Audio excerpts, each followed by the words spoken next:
Hello, welcome back to my another video. বেশ কয়েকদিন আগে আমাদের বাড়ির সবাই মিলে আমরা চলে গিয়েছিলাম একটা জায়গায় ঘুরতে। তো ঘুরতে যাওয়ার জন্য তো বাসে তো উঠতেই হবে, সেই জন্য চলে এসেছিলাম বাস স্ট্যান্ডে। বেশিক্ষণ দাঁড়াতে হয়নি, ওই 5 মিনিট দাঁড়ানোর মধ্যেই বাস চলে আসে, আমরা বাসে উঠেও পড়ি। বেশিক্ষণ লাগেনি, ওই আধ ঘন্টার মধ্যেই আমরা আমাদের গন্তব্যস্থলে পৌঁছে গিয়েছিলাম। আমরা যেখানে যাচ্ছি সেখানে যেতে হলে বাস থেকে নেমে এখনও 800 মিটার ভেতরে যেতে হবে। এই রাস্তাটা দেখে তোমরা হয়তো সকলেই বুঝে গেছো যে আমরা কোথায় এসেছি। আমরা এসেছিলাম ক্ষীরপায়ের বড়মা মন্দিরে। মন্দিরে ঢুকেই জুতো খুলেই চটপট করে আমরা পা হাত পা ধুয়ে নিই। পা হাত পা ধুয়েই আমরা চলে এসেছিলাম সবাই মিলে মন্দিরের ভেতরে। এখানে এসেই আমরা 20 টাকা দিয়ে নিয়ে নিয়েছিলাম 2টো ধূপের প্যাকেট। ধূপ এখান থেকে নিয়েই আমরা চলে এসেছিলাম একদম ভেতরে বড় মার দর্শন করতে। আমরা যেহেতু শনিবার গিয়েছিলাম ওই জন্য মন্দিরে একটু ভিড় ছিল। বড় মার দর্শন করে এসেছিলাম ছোট মার দর্শন করতে।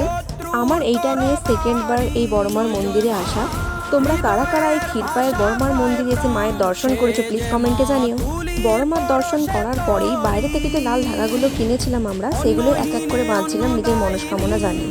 আমাদের জানানো মনস্কামনা পূরণ হবে কিনা জানি না, তবে এইটুকু জানি মা কাউকে খালি হাতে ফেরান না। মায়ের দর্শন আর মনস্কামনা জানিয়েই আমরা চলে এসেছিলাম আরেকটা জায়গা ঘুরতে, যেটা হচ্ছে কেঠিয়া খাল। তোমরা হয়তো সকলেই জানো যে এই কেঠিয়া খালটা মন্দির থেকে বেশ কিছুটা দূরে পড়ে, যেটা পায়ে হেঁটে যেতে হয়। এখানের পরিবেশটা ছিল এতটাই সুন্দর যেন মনে হচ্ছিল এখানে ঘন্টার পর ঘন্টা বসে থাকি, কিন্তু তা করলে তো হবে না, আমাদেরকে তো বাড়ি ফিরতে হবে।